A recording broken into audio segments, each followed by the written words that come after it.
क्या आप भी ज़ोमैटो, स्विगी या फिर किसी दूसरे क्विक कॉमर्स प्लेटफॉर्म से खाना ऑर्डर करते हैं? तो ये खबर आपके लिए खास होने वाली है। अगर आपने भी 31 दिसंबर साल 2025 को ज़ोमैटो, स्विगी या फिर ब्लिंकिट से खाना मंगाने की कोशिश की थी और आपका ऑर्डर देर से पहुंचा या फिर कैंसिल हो गया, तो इसके पीछे एक बहुत बड़ी वजह थी। उस दिन हजारों गिग वर्कर्स हड़ताल पर थे।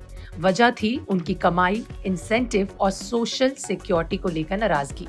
और इस हड़ताल के बाद एक सवाल फिर से चर्चा में आ गया, वो ये कि आखिर ज़ोमैटो और स्विगी के डिलीवरी वर्कर्स हर महीने कितना कमाते हैं और उनकी असली हालात क्या हैं। और इसी बारे में आज की वीडियो में हम बात करने वाले हैं। डिलीवरी वर्क आज के वक्त में युवाओं के लिए सबसे आसान एंट्री लेवल जॉब में गिना जाता है। बाइक हो, स्मार्टफोन हो और ऐप पर रजिस्ट्रेशन होगा और आपका काम बस शुरू हो जाएगा। इस मॉडल को समझने के लिए कई डिलीवरी वर्कर्स, प्लेटफॉर्म एग्जीक्यूटिव्स और स्टाफिंग कंपनियों के अनुसार डिलीवरी वर्क में एंट्री लेवल पर कमाई बुरी नहीं होती। कई मामलों में ये फॉर्मल सेक्टर की शुरुआती सैलरी के बराबर या उससे थोड़ी ज्यादा भी हो सकती है। लेकिन यहाँ कमाई पूरी तरह इस बात पर टिकी होती है कि आप कितने घंटे काम करते हैं और कितनी वैल्यू की ऑर्डर डिलीवर करते हैं। Staffing platform team lease services के अनुसार बात करें तो मेट्रो शहरों में एक फुल टाइम डिलीवरी पार्टनर औसतन 20 से 30 हजार रुपए महीने तक कमा सकता है। कुछ मामलों में ये आंकड़ा और ऊपर भी जाता है, लेकिन ये पूरी तरह लोकेशन, प्लेटफॉर्म, काम के घंटे और मिलने वाले इंसेंटिव्स पर निर्भर करता है। यानी दिल्ली, मुंबई, बेंगलुरु जैसे बड़े शहरों में कमाई के मौके ज्यादा हैं, वहीं छोटे शहरों में तस्वीर बेहद अलग है।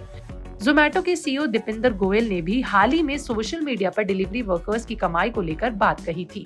उन्होंने बताया था कि ज्यादातर डिलीवरी पार्टनर्स लगातार पूरे महीने काम नहीं करते, वे बीच बीच में ब्रेक लेते हैं, लेकिन जो रोज काम करते हैं, 10-10 घंटे लॉग इन रहते हैं, उनकी ग्रॉस कमाई महीने में 26,500 रुपए तक पहुंच सकती है। हालांकि इसमें से अगर फ्यूल और बाइक मेंटेनेंस का 20% खर्च निकाल दिया जाए तो हाथ में बचते हैं पूरे 21,000 रुपए के करीब। और यहीं से असली समस्या शुरू होती है। फॉर्मल सेक्टर की नौकरी में समय के साथ सैलरी बढ़ती है, प्रमोशन मिलता है और पीएफ, हेल्थ इंश्योरेंस जैसे फायदे मिलते हैं। वहीं डिलीवरी वर्कर्स के लिए इनकम बढ़ाने का एक ही तरीका है और वो है ज्यादा घंटे काम करना। ना कोई तय इंक्रीमेंट, ना प्रमोशन और ना ही भविष्य की कोई गारंटी और सुविधा। डिलीवरी पार्टनर्स के पास फुल टाइम और पार्ट टाइम दोनों तरह के विकल्प होते हैं। फुल टाइम शिफ्ट आमतौर पर 8 घंटे की होती है, जबकि पार्ट टाइम में फ्लेक्सी लॉग इन सुविधा होती है, लेकिन जब चाहें तब आएं। लेकिन एक बार ऐप पर लॉग इन करने के बाद ऑर्डर्स ऐप के हिसाब से मिलते हैं। ऑर्डर रिजेक्ट करने पर पेनल्टी लग सकती है और भविष्य में ऑर्डर मिलना कम हो सकता है। यही वजह है कि 31 दिसंबर साल 2025 की हड़ताल ने गिग वर्कर्स की असली हालात को एक बार फिर सामने ला दिया। सवाल सिर्फ कमाई का नहीं, बल्कि सुरक्षा, स्थिरता और भविष्य का भी है। लेकिन इसी बीच गिग वर्कर्स के लिए एक बड़ी खुशखबरी सरकार ने दी है। सरकार ने नए लेबर कानूनों के तहत गिग वर्कर्स को सोशल सिक्योरिटी के दायरे में लाने का प्रस्ताव रखा है। श्रम मंत्रालय के नए ड्राफ्ट नियमों के मुताबिक 1 अप्रैल साल 2026 से गिग वर्कर्स को भी सामाजिक सुरक्षा योजनाओं का लाभ मिल सकता है। इसके लिए उन्हें एक तय समय तक काम करना होगा और उन्हें नए डिजिटल पहचान दी जाएगी।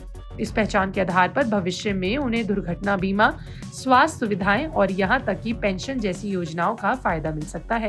सरकार का मानना है कि ऐप के जरिए काम करने वाले व्यक्ति भी श्रमिक हैं और उसे सिस्टम से बाहर नहीं रखा जा सकता। आज 10 मिनट में मिलने वाली डिलीवरी के पीछे कड़वी सच्चाई छिपी है। लाखों लोग इस गिग वर्क पर निर्भर हैं।